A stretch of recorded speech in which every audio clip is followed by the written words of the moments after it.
do not have my gym jams on. Hello, everyone. I'm Andy, I'm Mark. having his breakfast, and this is Strange Stuff Podcast. So, you having a late start? What happened? No, the opposite, actually. I had an early start. I had breakfast at 7, and so I need a top-up. What, so you're having second breakfast? Well, what, are it's you, a just fucking hobbit? Cup of tea and a piece of toast. Or 2 pieces of toast, actually. Honey. Oh, okay, sweetie. Oh, dear. Yes, has it been a busy week-ish? Quite a strange one.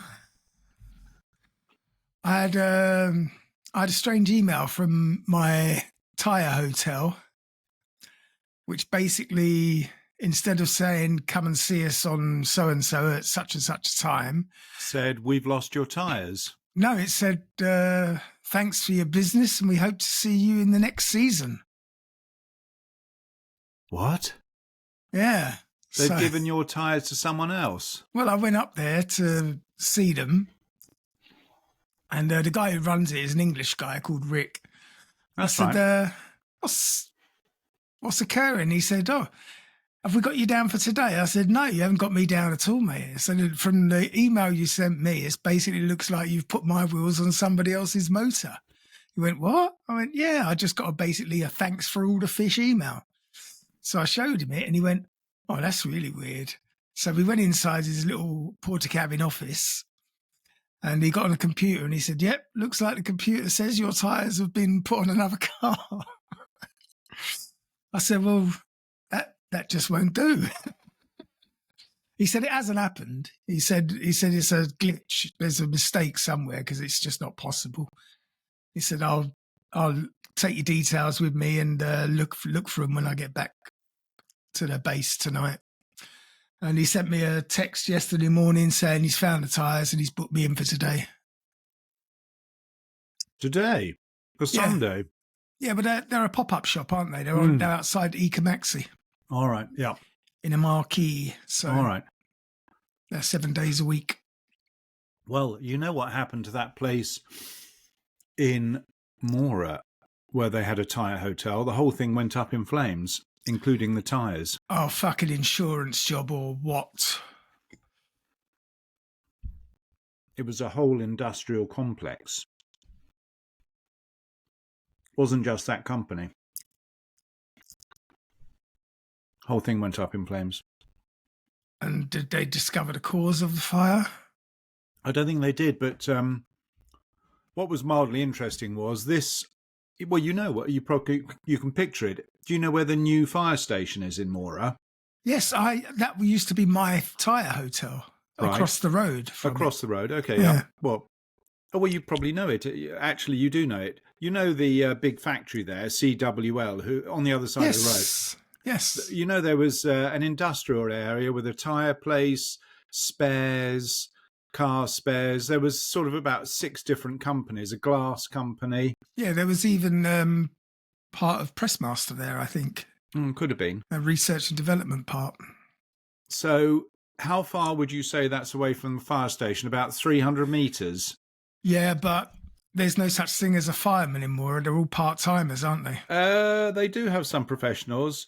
But, so the fire starts, they raise the fire alarm, the firemen arrive, and apparently, I may be spreading scandalous rumours, policy these days is let it burn.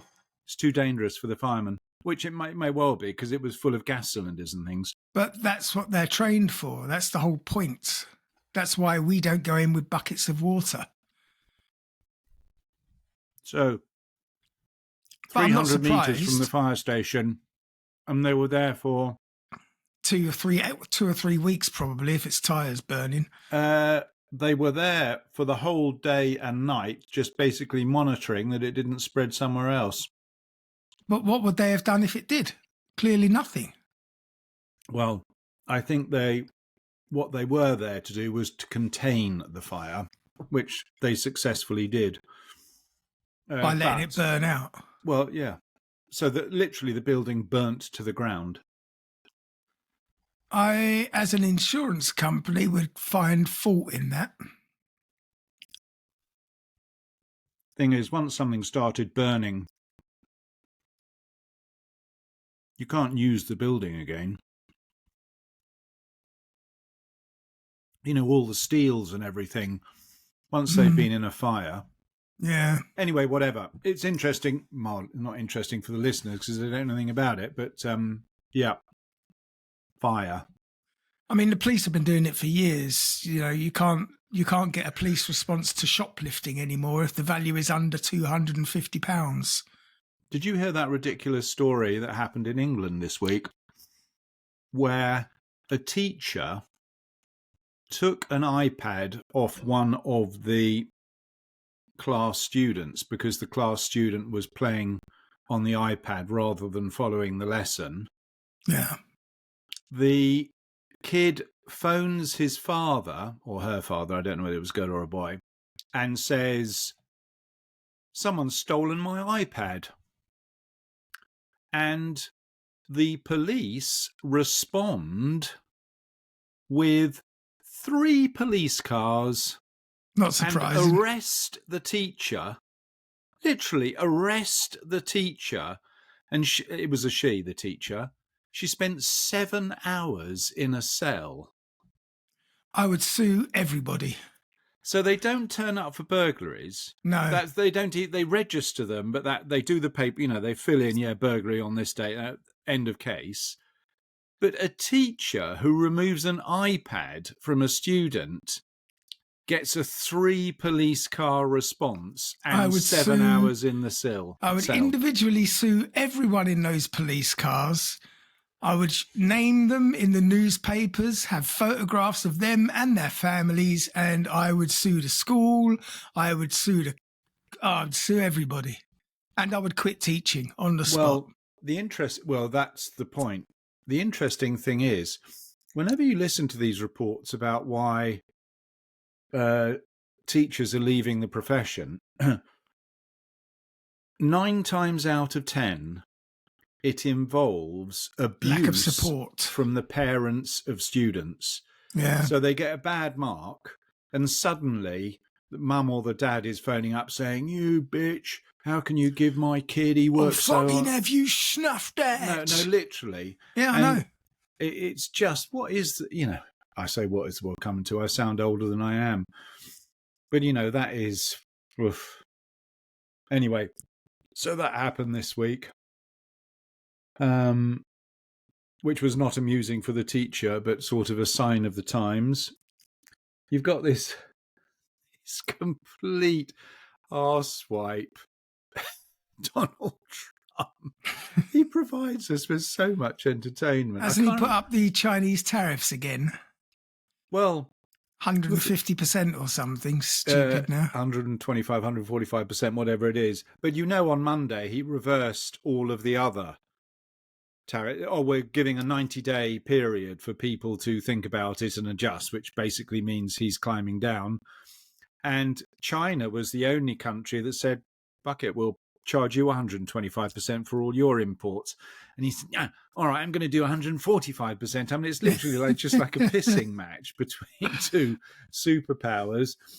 And obviously, Apple and the computer companies give White House a call, say, "Hang on a second. Hang on. Do you realise that an iPhone is going to cost you $3,000? We're not going to sell any." And so I think it was yesterday, all right, smartphones and computers, they're not included. And, the thing is, the whole week we've been hearing reports of people who have small businesses and maybe they get their boxes or something, printed boxes from China. Yeah, they're fucked. They're completely fucked. There was one lady who had a little, basically an at-home business. She'd invested $30,000 in packaging for her little products. And she said she used to buy American, but they just didn't provide the service that the Chinese did, which was so straightforward. And suddenly, instead of 30,000, it was 60,000. Nah. And she said, well, I haven't got 60,000. I'm out of business and I owe this Chinese company 30,000. And there's been an endless stream of these small, medium entrepreneurs who've been completely fucked. And Apple, who obviously have the lobbying power, well, that's all right. Well, smartphones and computers is just, how can you operate the biggest economy in the world like that? Well, it's not the biggest economy, it's the biggest debt in the world. Well, there's that. Well, that was what obviously triggered the turnaround was, in fact, the Treasury market, the U.S. government debt Treasury market crashing and burning. And, the biggest single cost, not just for America, but for a lot of governments, is the interest payments on their debt. And suddenly someone in the White House might go, oh, maybe it's not such a good idea. Because the other ridiculous thing is, I don't want to bore you or people with figures, but roughly the trade deficit with China is about 300 billion a year. Funnily enough, it was at record levels when Trump was last in power, got up to 400 and something. Anyway, keep 300 billion in mind. The Chinese have bought about 800 or 900 billions worth of government debt. So the Chinese are effectively supporting the American government in their budget deficit. And all it takes is for the Chinese to ask for it back, to think, oh, all right, I'll tell you what, we're not playing games with you anymore, you complete fuckwit, Mr. Trump. Here's 800, 900 billion of your treasuries back, which that would be the end of the American economy. They just couldn't afford almost $1 trillion of debt landing on their doorstep, because who's going to refinance? Where are interest rates going to go? It would literally bankrupt the country. But they haven't thought of that. So they have to, so they've got this stupid, it's just, for me, it's entertaining. But for anybody involved, it's their livelihood. These poor people who are going out of business because I don't like the Chinese. Yeah, they're nasty. It's just insane. Oh, while I think of it, I'm going to send you a picture of me on Facebook Messenger, but I don't want you to look at it just yet. I will tell you when to open that. I don't have Facebook. Oh, yes, I do. Yeah, you do. But please don't check it now, because it will just ruin the whole story. I don't have a phone. Can I go and get my phone so I can open it when it is appropriate? You can go and get it where... Oh, go on then. I'll just talk amongst myself. Yeah, you're good at that. I spend most of the morning doing that anyway, whether you're here or not. So Mark's gone. So I'll tell you what this episode's about. We're actually going to talk about drug smuggling today. And the photograph I sent him is of one of these particular smugglers, which is highly amusing. Anyway, he's almost back. Oh, that was quick. Yeah, that wasn't too long. No, you sending the photo was quick. It would take me half an hour to find the bloody app. Oh, no, I've got the Messenger app on my computer browser. Oh, do you? All right, okay. Yeah, which you can actually add. You can add like Messenger, WhatsApp, all those to your browser. No, not doing that. No. Newfangled nonsense. Fucking kids of today. In my day, we used to light a fire and send smoke signals. I'll tell you what else I've been doing this week, if you're even interested. My daughter still drives that 21-year-old Land Rover. Yes. With 340,000 kilometres on it. Yep. It failed its MOT. Oh, but I thought you'd put it up to spec. Well, I had done what they had asked at the previous MOT. That was all done. But when I took it for the new MOT, he discovered another problem. So I have been rebuilding brake lines this week. Rebuilding or replacing? You can replace the flexible bit because I can't make those myself, but the actual hard tubes that go to the flexible bit, I did it on the old Jeep.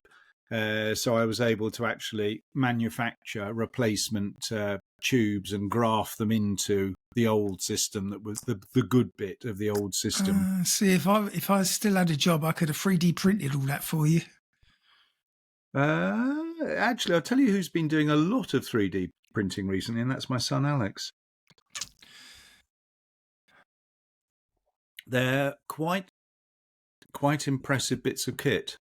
Oh yeah, I mean the ones we had, fucking superb. Yeah. We were printing stainless steel pieces and carbon fiber, onyx, and silicon. Hang on a second. Onyx, not as in granite. It's called onyx. It's kind of a toughened, hardened plastic. Are you talking about, is there such thing as a carbon reinforced plastic? Yes, it's actually carbon fiber. And we use it for reinforcing. So we use it if you've got a piece that's got various curves or corners that are going to be load bearing. Yes. Then you do a few layers in carbon fiber and then continue with the peak or onyx or whatever plastic you're using. Really? Yep. It's very, very high tech these days. It sounds very high tech because I didn't know that you could 3D print using. So the actual print process includes a layer or a lay of carbon fiber. Several layers. I mean, I don't know if you know how it works, but you set your layer heights at between 0.1 and 0.01. Depending on how dense you want the plastic to go. Yes, the resolution. And usually a piece, say the size of my phone, folded up here, would have maybe 350, 400 layers. Layers, yeah. So you would, for instance, the bottom corners here, you might have like 30 layers of carbon, and the rest of it would be normal onyx. And have you used these machines? Yeah, of course. And so, sorry to get technical, it's probably boring for all the listeners, but the actual carbon fiber that you're introducing into the mix, does it come in the form of an extrusion of plastic with the fiber already in it? It's the same rolls of material that you have for plastic. It's just like already basically reinforced. A roll of telephone wire, but it's made of carbon fiber or plastic. All right, so I assume it has to be chopped fibers. It's not long strands of fibers. You can't see. Well, of course, it is. All right, it is it? Yeah, it's melted. So do you happen to know the trade name? What is the onyx? Is that what you're saying? It's the trade name of the material? No, onyx is the name of one of the materials. Yes. You should look for a company called Mark Forged. As in my name, Forged? Yep. All right.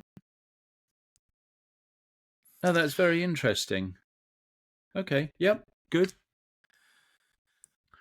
So anyway, so that's what I spent most of the week doing, remanufacturing old parts for cars. Perhaps there's a market there for you. I mean, everybody does it. It's just, it was, and I've done it before. It's just, we bought that car new. We've owned it for 21 years. Yeah. In my mind, it's just good to feel satisfying keeping something like that on the road. Feel like you've got your money's worth. Absolutely. I can tell you exactly. Do you want to know how much it cost 21 years ago? I'm going to say 300,000 crowns.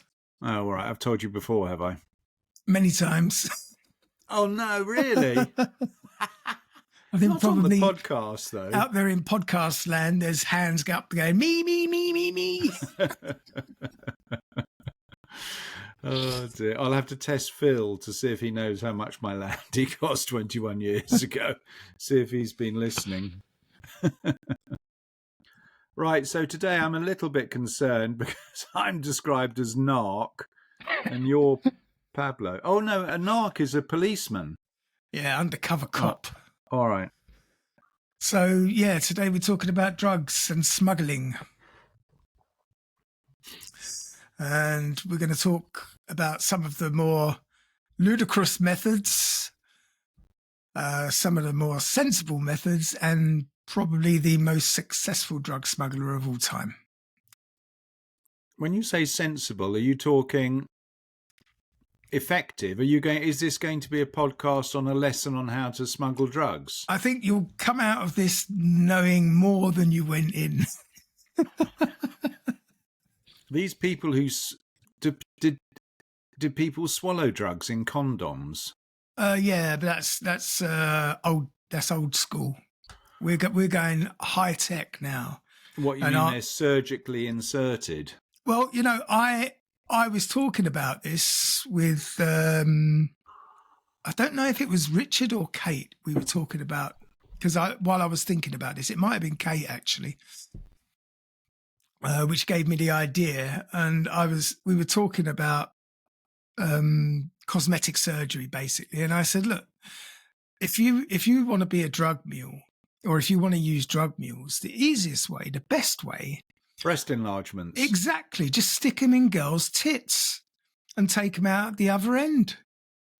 Do you think is there a drug that's high enough value to justify? It doesn't matter. It doesn't matter because what you're looking at it from the wrong end of the telescope. The point is the mules are low enough value that you don't care about them. So you can stuff as much drugs as you want in their worthless boobies. And if a couple get caught, so what? Most of them will get through. I wonder, even if the customs suspected something like that, because it's actually inside your body, they're going to force you to have an. The thing is, they can take you to hospital for an X-ray, but I mean, what are your grounds for suspicion? Because you've got boobs. I think it's a great idea, and I want a cut for anyone who implements it. Trust Not that you. I want to be involved in your illegal business. No, think of the poor my mules. idea, baby. Some young idiot girl. Anyway, apart from it being sexist, because what are you suggesting, that they have a bollock enlargement for the men? You can't get much inside a pee-pee, can you? Probably not in yours. Not barely a sniff. And who would want to?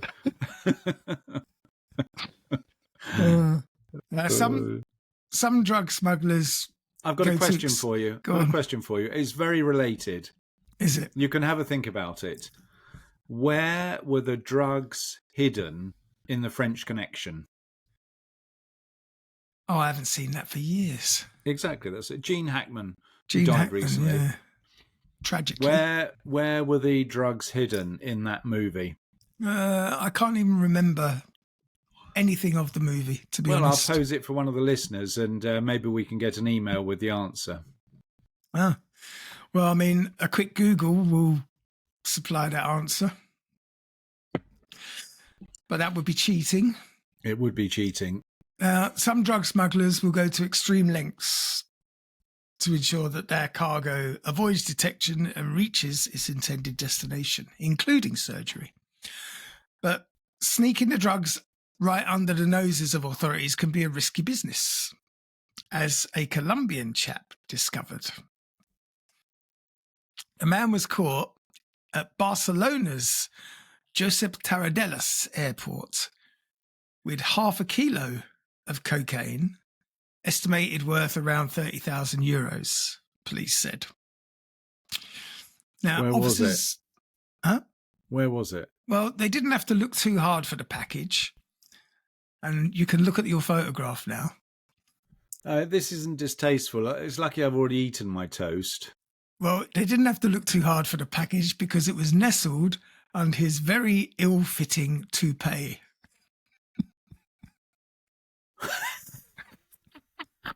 Oh, that's actually quite funny. Who the hell? I mean, it's just... Oi, mate, what's that on your head? I mean, it's not even close to disguised. He didn't seriously try and walk through customs with that. He did. I mean, do you know what? I feel sorry for the guy because he must be so stupid. He must be intellectually challenged to be so stupid to do something like that. Because what happened to him? Did he end up going to jail for 50 years or something? Oh, he would definitely be in prison. For 30,000 euros? Well, I mean, it's a Class A drug, unfortunately, and anything that's of a commercial amount, you're put in as a suspected. Here's a question for you. What is the most expensive drug by volume? In other words, if you were going to put a boob enlargement on your head, it would be cocaine or heroin. But I thought cocaine was cheaper than alcohol these days. On the streets by the gram, it's definitely cheaper than it used to be, but it's been the same price for like 40 or 50 years. I don't know. What I don't know. How much cocaine do you use? Just a normal person having an evening's entertainment, like having a few drinks. Let me quickly if you have a Google couple it. Of sniffs. Let me quickly Google it. Apparently, it's around about the normal price. How many is grams? About £60. £60 a gram. And how much do you consume in an evening? If you're a glutton, I mean, I'm not talking a complete cokehead or that film where that fellow puts his face. 1 gram is enough.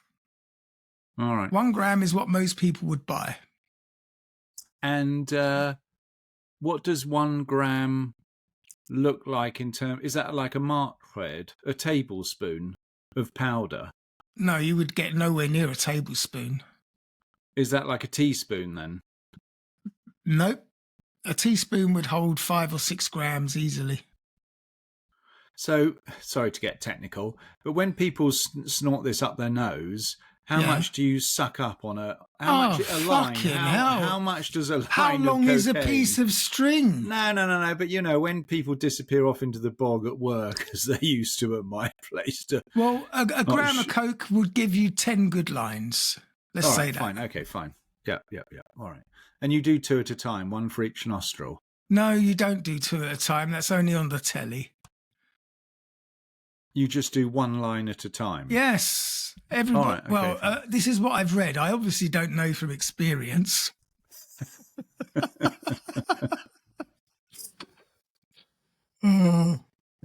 Suspected smugglers. So cocaine is the chosen drug for smuggling. That's where most of the smuggling routes across the world have come from. I mean, people do smuggle weed and resin as well for smoking, but the money is in the cocaine. All right. Suspected drug traffickers in Brazil didn't have much luck either.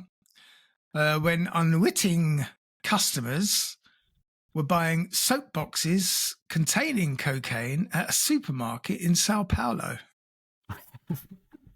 So they'd unpacked the wrong boxes in the supermarket. So these customers tipped off police, who later seized an estimated 80 kilos of the drug from the shop. And detectives believed that the soap powder boxes for your washing machine, I'm guessing, stuffed with the drug, were put on the shelves by mistake. Can you imagine being the intern in the supermarket that cost the drug cartel however many hundreds of millions? But can you imagine finding a whole soap powder box full of cocaine in your shopping bag and going to the police with it? Oh, it's the sort of thing I would do, actually. Oh, God only gives you one chance at winning the lottery. I'd phone up and say, this soap is shite. I want my money back.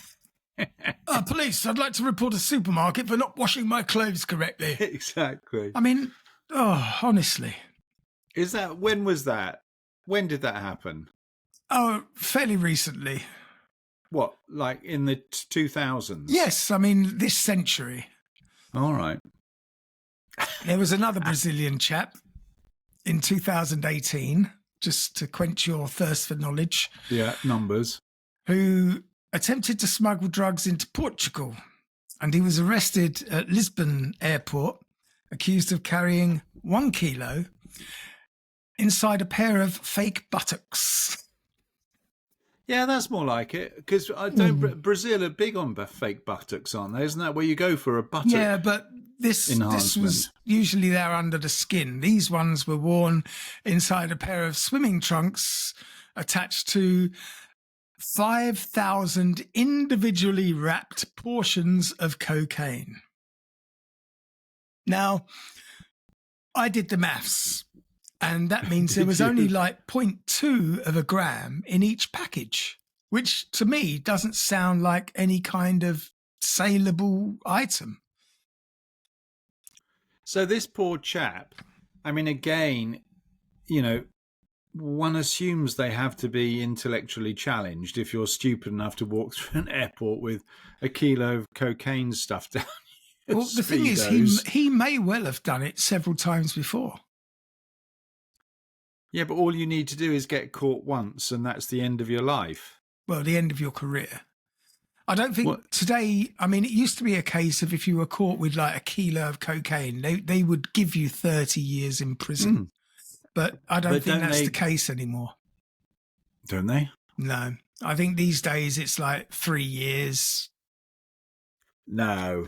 There's so many of them. I thought, in fact, in places like Colombia and Brazil, it's the death penalty. No, in the Philippines, yes.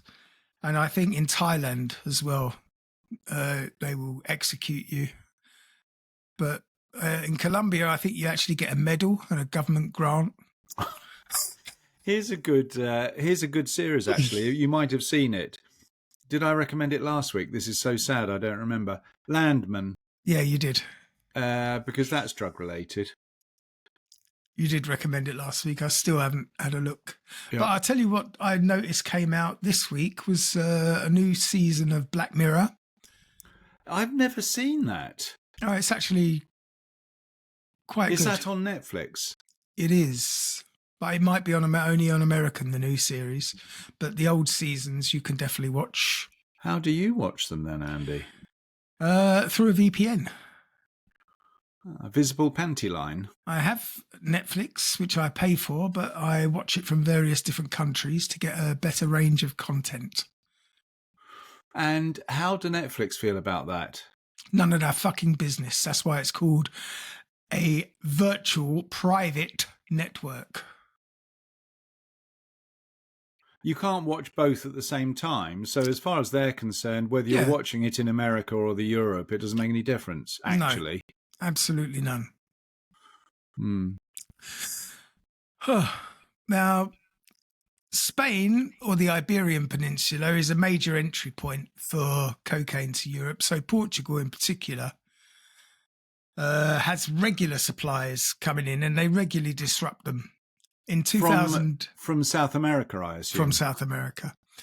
In 2018, police in Portugal and Spain seized nearly 800 kilos of cocaine that had been hidden inside fresh pineapples. And the drugs have been transported from South America. Thing is that a loss like that must be pretty catastrophic, even for the drug cartel. It just goes to show the amounts that they're... I don't think so, because if they're willing to chance 800 kilos in one shipment, that means they're pretty confident the shipment will get through, and that can only be born because they've got it through before. It's a tried and tested method. So they've probably got through at least 10 times before. So they've had 8 tons worth out of it. It's worth the risk.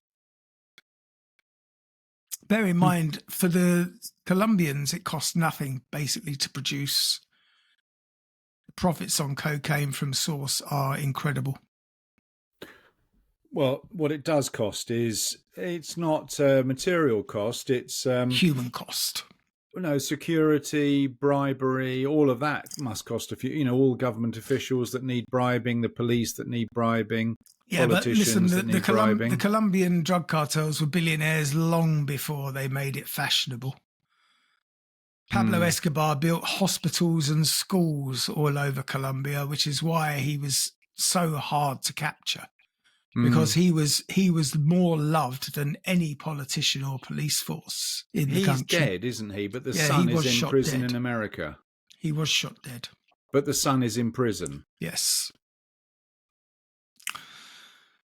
Now,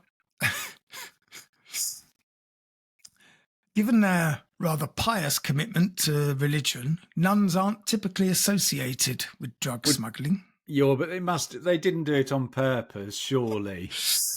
Well, in 2013, 3 Colombian women decided to take advantage of the nuns' squeaky clean reputation.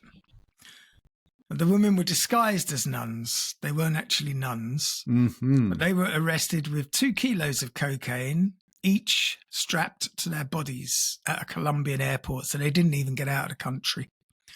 The fake nuns were searched after police saw them acting suspiciously. I wonder what that means. They were probably having a crafty fag or something. They were probably having a crafty snifter and doing pole dancing in departure lounge. Oh, dear. Again, in 2018, a large container ship carrying meat from Brazil was due to dock in Algeria's western port of Oran. Yeah. But for 3 days, the ship's captain refused to dock, which aroused the suspicions of the Algerian authorities. So, acting on a tip-off, the Algerian Coast Guard forced the boat into port. And on board, authorities found more than 700 kilos of coke in boxes marked halal meat. I wonder if you're allowed to take drugs as a Muslim. I don't. I mean, you that's can't not drink even a as thing because. Why? What do you mean? I don't think even the Bible doesn't say thou shalt not sniff coke. Good point, actually. You're right. It doesn't say that in the Bible. So I wonder if that means that even a devout Christian should have no problem with snorting coke. Well, it doesn't say in the Bible, it doesn't say not to drink. But in the Quran, I've never read it, but I assume it does because devout Muslims don't drink. But maybe they are allowed to snort coke. I think a lot of devout Muslims drink when they're outside their own. I mean, the Arabs used to do it, for instance. They would come to London and they would party like it's 1999. They were famous the expression? For it. Party like... That's not the expression. To party like 1999. Like it's 1999. Oh, is that the expression? Yeah. All right. You mean ahead of the millennium? Yes. So our last ridiculous one. It's not actually ridiculous. It's actually quite clever. In 2010, Colombian police found 16 kilos inside replicas of 3 sculptures by artist Fernando Botero. And this cocaine, which was being shipped to Spain, had actually been mixed into the clay of the sculptures as they were being cast. Mm-hmm. And a police statement described the smuggling attempt as a sophisticated concealment system. So how would you... It showed up on X-ray, I would imagine. How would you separate it? When they say it was mixed into the clay, I would say it was packaged inside vacuum-sealed plastic bags. All right. It wasn't literally... It wasn't mixed in and dissolved. Homogeneously. Although there probably exists technology today to be able to do that. To actually separate it at the other end. To combine it with an innocent product to separate it at a later date. Yeah. In fact, I'm absolutely certain that's where the technology lies, how to disguise cocaine as something else. There was a film back in the 70s with Cheech and Chong, Up in Smoke. French Connection. It was No. called Up in Smoke. Up in Smoke. It's kind of comedy. Well, very much comedy. It was one of the funniest films I ever saw. Were you high at And- the time? Everybody was. It was on at late night cinemas usually. In those days, you could smoke in cinemas. And everybody used to go and watch Up in Smoke and get stoned while watching the film. It was fucking fabulous. Kids today haven't got a clue. But the premise of this film was that someone had invented a way of making TV sets and things out of liquefied weed called fiber weed, and they could basically spray it into any sort of shape that they wanted, and they would transport it as furniture across the Mexican border into the USA. And they actually made a whole truck out of it. And the two hippies, the two Cheech and Chong, found themselves employed to deliver this truck from Mexico to the US. And it was their adventures on the way. It's one of the funniest films ever. I wonder if it's on Netflix. Highly unlikely. What's it called? Cheek and Chong? Cheech and Chong's Up in Smoke. All right.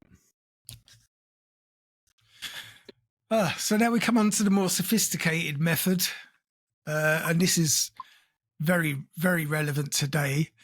And there's a thing now called narco submarines. Ooh, I've heard of those. Yes. And this is one of the most sophisticated and elusive methods of drug smuggling across international waters. And they're a testimony to the ingenuity and resourcefulness of criminal organisations in circumventing law enforcement efforts. Well, it's not ingenuity. It's just having the money to buy yourself a bloody submarine. Well, I can tell you they don't buy them, they build them. They cost around about 300,000 euros to build these A things. submarine? Yeah.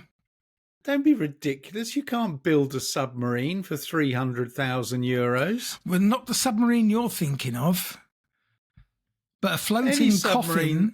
A floating coffin with a diesel motor. Exactly. I can with assure the you. exhaust. Yes, with an exhaust pipe. And the concept of using submarines for drug smuggling emerged in the 90s, with initial sightings reported in Colombia. Early versions were very rudimentary. They were referred to as semi-submersibles because they couldn't fully submerge, and they were primarily constructed from wood and fiberglass. Over time, the designs have become more advanced, incorporating metal hulls and quite sophisticated navigation systems, i.e. mobile phone GPS. Narco subs, go on. Oh, no, I was going to say, I reckon that the drug cartels in Colombia could just buy a decommissioned submarine from the British Navy. Why? Why would they do that? Then they would have to hire qualified fucking submarine pilots and crews. Yeah, but just imagine how much cocaine you could fit in a proper submarine. Just imagine how much you can fit into a floating coffin with 3 completely disposable guards with AK-47s guarding it. Oh, I suppose so. And you just point it in the direction of another country and push. So narco submarines are typically constructed in the remote jungle shipyards in South America, particularly in Colombia and Ecuador. And these shipyards are often located in dense forests along rivers, making detection by authorities quite challenging. Question. Yep. How do they get the submarines out of these dense forests? On the edge of a river. No, but Rivers I empty don't think into the submarines sea. work too... I realise that, but I mean, it's going to have to be a hell of a bloody river to get a submarine down it. The submarine doesn't have to be underwater when it goes... No, I know. How big are these submarines? 20 metres Not or something? very big. Oh, so when you say coffin, you're not joking. It is tiny. I mean, they were so small, they don't even have a toilet on board. You literally have to climb out and shit into the sea.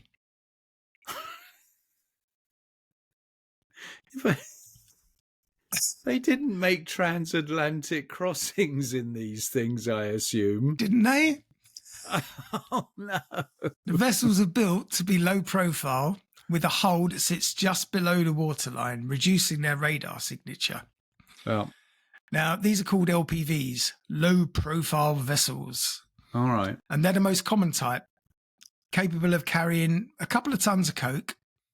They are designed to travel just below the water's surface with only the cockpit and the exhaust pipe visible above the water. So you weren't joking. It's No. literally, there's an exhaust pipe involved. Yes. Yes. And, I mean, you can imagine if you hit stormy weather. God. Well, you're dead. Yeah, there's no room for life preservers. And the less common fully submersible submarines, or the FSS, but they represent quite a significant leap in technology. Fully submersible narco subs can travel completely underwater, making them virtually undetectable by conventional maritime patrols. And the thing is, they can travel thousands of miles, even the partially submerged ones, the low profiles, they can travel thousands of miles from South America to the US or even Europe. They're equipped with GPS navigation systems, powerful diesel engines, and large fuel tanks to support long voyages. Some vessels even have air conditioning and oxygen generation systems to support the crew during extended underwater missions. Well, you'd bloody have to if you were in a submarine. Bear in mind, Or do they just have a hose pipe? the coming low up to the profile top? ones were very basic, and they're basically just floating containers that are capable of having a low profile on radar. So they're just boxes that barely float. They typically operate with small crews of 2 to 4 people. The crews 4 are often people? 2 to 4 people. All right, well, then they're not the size of a bathtub. They're mostly bodyguards. They're mostly armed guards. There's probably just one guy who knows how to drive the thing.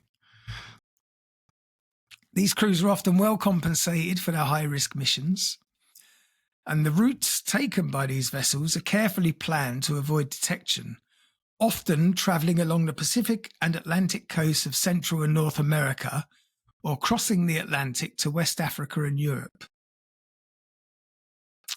And detecting these narco subs is incredibly challenging due to their low profile and their ability to operate underwater. Traditional radar and sonar systems used by naval and coast guard vessels are often ineffective.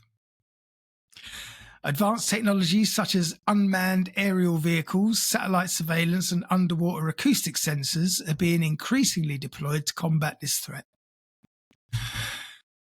Another problem is the international nature of maritime drug trafficking, which presents significant jurisdictional challenges. Coordinating efforts between multiple countries' law enforcement and naval agencies is essential, but is often complicated by differing legal frameworks and politics. Several high-profile interdictions of narco subs have made headlines. Into what? Interdictions. It's basically a way of saying interception. Well, I've never heard that word before. Have you never heard interdiction? Never. It's a term used mostly in space, I think. It's when you pull something. If a submarine is travelling underwater and you force it to surface, that is an interdiction. All right.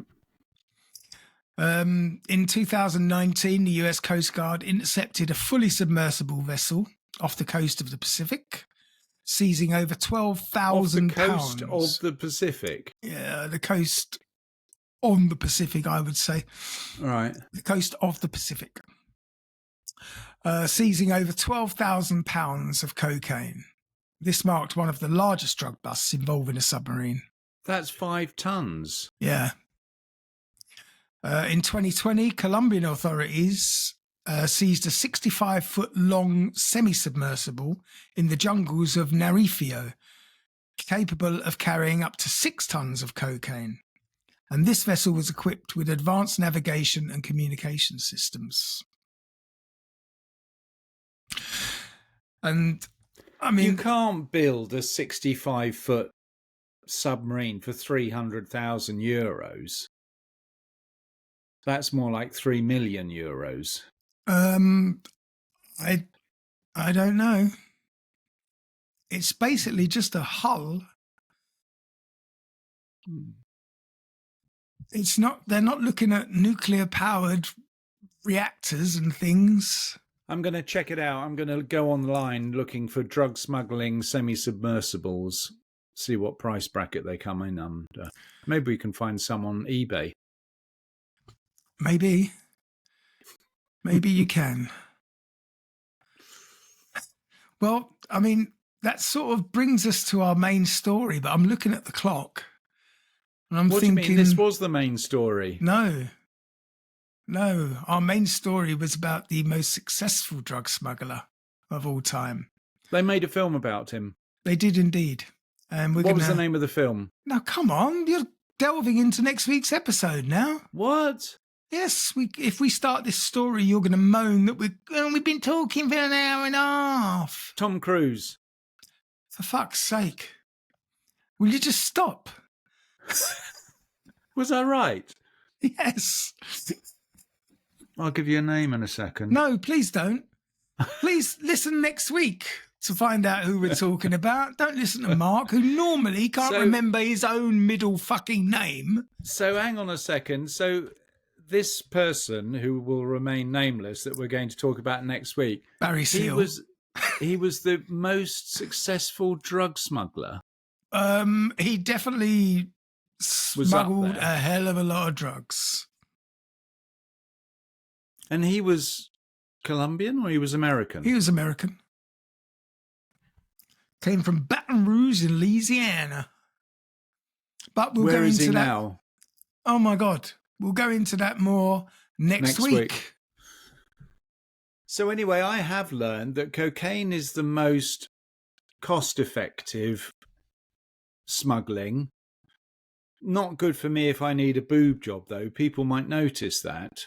Although, as a trans man, they wouldn't dare stop you because that will be a hate crime. I think you're a trans woman if you've got boobs. So now they're misgendering you on purpose. So that's a double hate crime. You could probably get them boobs, all arrested. You're a trans woman. Are you? I don't know. Yeah, I think so. Obviously, you take the gender. Is that the bit that doesn't change, or sex doesn't change? I can't remember. Or maybe they can both change. Neither changes, really, if you want to get factual about it. No, I wouldn't. I mean, well, no. Anyway, whatever. We don't have to talk about. No, but no. I mean, you can understand. Well, yeah, you had clubs full of them. I had clubs. Trannies in those days, transvestites. Yes, and it's just moved on a bit from there. Yeah, but a transvestite you can understand because a man can wear a woman's clothes. Yeah, but you have to understand. But the motivation of wearing women's clothes is probably because you really think of yourself as a woman, or would like let's not go down this road because we're going to disagree violently. I don't think so. Why? Because transgender is just not possible, is it? No, but that's what I was saying. I mean, you can't change your birth gender or your sex. I can't remember which is the term that. Although there's that YouTube clip. There was some PhD doctor. It must have been any chance? A PhD doctor, and was asked a question in the congressional committee if men can have babies. And she said yes. And she said absolutely. And the congressman was, what are you talking about? How does a man have a baby? And this woman, that's why I think it must have. Is it a meme? It's not real. She said, yeah, they're called butt babies. As if it was a normal thing. Yeah, they're called butt babies. And it was just so ridiculous that, butt babies. Yeah. It's my first butt baby, my youngest. Oh, dear. Anyway. Yeah. Okay, so we're going to have to continue this next week. I'm sorry for the interruption. But you like these double enders, don't you? Not really. It's a bit of a spoiler for next week, but there you go. Anyway, Well, next isn't week. that the idea? That's the whole point of a spoiler, to whet people's appetite. Yeah, but you've already told them who it is I didn't. we're going to talk about. I told that there was a film that may or may not have starred a particular American actor. He's one of the worst actors of all time, and one of the shortest men in history. Shorter even Shorter even than the dwarf in Game of Thrones. So look forward to that next week. Ridiculous. The I can't remember his name in the Game of Thrones. Winklehoff or something. What? No, that's you're thinking of the Winklevoss twins from the social media thing. No, Mark but Zuckerberg. The Game of Thrones actor who's very successful and very famous. What's And his also name? not very popular amongst other small people. What, because he's been so popular? No, because he started moaning about dwarfs only getting jobs in pantomime and playing the Seven Dwarfs, and then Disney made a remake of Snow White and the Seven Dwarfs, and they CGI'd the lot rather than offend one fucking actor who doesn't need the work. And all the other actors have gone, fuck you. You have to admit, it did get pretty bad at one stage. What was that? What, dwarf tossing? Are you going to talk about dwarf tossing? Have we talked about that? Did it come up in conversation? No, but I think we've both witnessed it personally. I have never witnessed that. That is, at that point, I think I'm leaving the room. There was actually. There was a Sunday drinking thing going on in England many years ago called the Church, and it was an Australian event. And if you went to the church on Sunday, there was a chance that you would see some dwarf tossing. I remember there was one entrepreneurial businessman who did dwarf darts, where they were basically dressed the dwarfs up in a Velcro overall, and you threw them at a dartboard. Throw them at a target. Yeah. Yeah. Yeah. And they would stick. That is harmless fun. Not for the dwarf fellow. I mean, I would like that if someone threw me at a target while I was covered in Velcro. That'd be great. Great guns. Yeah, and to get paid for it. And then kick you in the nuts if you fall off the target.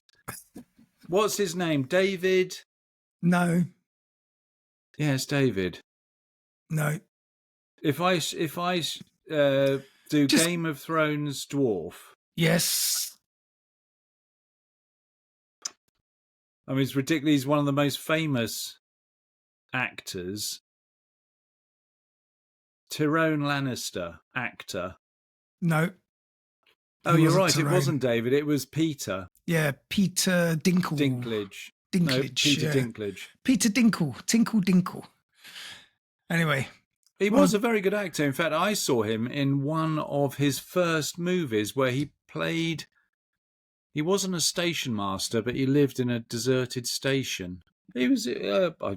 he's obviously made an absolute fortune. Which is why he could afford to turn his nose up to the acting jobs that he's just denied to everybody else. I don't think there was any scandal relating to the dwarves. Wasn't it the actual lead actresses? Oh, that was the second thing. What was that? That they weren't Native American? No. No, that she was not Snow White. What was she? She was Mexican. She was either South American or Indian. I mean, and the film bombed. Well, it's only just been released. Yeah, and it's got the worst reviews and took the least amount of money a Disney film has ever taken. It's just PC gone mad, and people aren't having it. Have you seen it? Absolutely not. I'm a fucking grown man. Have you seen Barbie yet? I have. You haven't? I have, because they put it out on Netflix and I accidentally watched it. That's bollocks. You can't accidentally watch an hour and a half movie. No, it was actually quite amusing. Well, I haven't places. watched it. I haven't watched it, but I mean, it can't be that bad because didn't it win a couple of Oscars? Oh, anything can win an Oscar these days. An Oscar is not a mark of merit, I'm afraid. Not quite anything. Oh, come on. La La Land won a fucking Oscar, for God's sake. I like La La Land. Oh. What was wrong with that? It's a musical for a start. Yeah, I quite like music. Oh, you're so gay without being gay. What's liking musicals got to be with being gay? It's got absolutely nothing to do with it. We've been going for exactly an hour, so it's time to say thanks for listening, everybody. Mark's got to go cottaging now. If I knew what that was, it sounds almost fun. Maybe a bit painful. Painful but fun. Thanks for listening. Hope you enjoyed today's ridiculous stories of smuggling. And next week we'll get on to the main course, which is, as I say, probably the most successful smuggling operation of all time. Probably actually not, because the most successful smuggling operation of all time is still going on today that we don't know about. Yeah. So there's that to bear in mind. Anyway, thanks for listening. Have yourselves a strange week. If you're going to go drug smuggling, do it properly. Don't put it on your head with a bad-looking rug on top, like our Colombian friend. He must have wanted to go to prison. Possibly he just wasn't happy with the pension and thought he could live for free in America. He'd get 3 square meals a day. Yeah, not knowing about the bitch policy.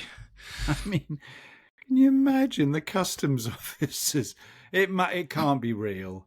That's a fake photo. It's like your bloody pyramid research. I pulled that photo. I pulled that photo off the BBC website. So that's your Bible. Is that as in the British Broadcasting Corporation or bullshit Central? Have a look at that photo, and I think it's even got BBC on it. Oh, does it? All right. Anyway. We'll see you in the same time next week. It's the Brazilian Broadcasting Corporation, not the British Broadcasting Corporation. No, it's not. They don't have a broadcasting corporation. They have the broadcasting cartel. Yeah. All right. Don't forget, you can also catch us on patreon.com/strange stuff podcast doing our murdery bits. We've got over 50 episodes there now, I think. Oh, really? And did you know? No. That this July we will be celebrating 4 years in existence as a podcast. Really? I was working it out, and yeah, but you're not very good at maths. I'm pretty good. Also, I worked out that for every year that we've been in existence, we've celebrated our birthday with me living at a different address. I am a fucking gypsy. Is that right? Yeah. That is quite an achievement in brackets. The first year I was in Norwich in Mora. The second year I was in Vormus. Your house. The third year I was in the forest in Corgi. And the fourth year, this year, I was here in this house. But in July, when we celebrate our birthday, I will be in Burier. You are a bit of a nomad, aren't you, Andy? That's awful. That's absolute lack of stability in my life, which I need to change. Yeah. So anyway, until next week, take it easy. Have yourselves a good one. And we will see you with more drugs. Bye for now.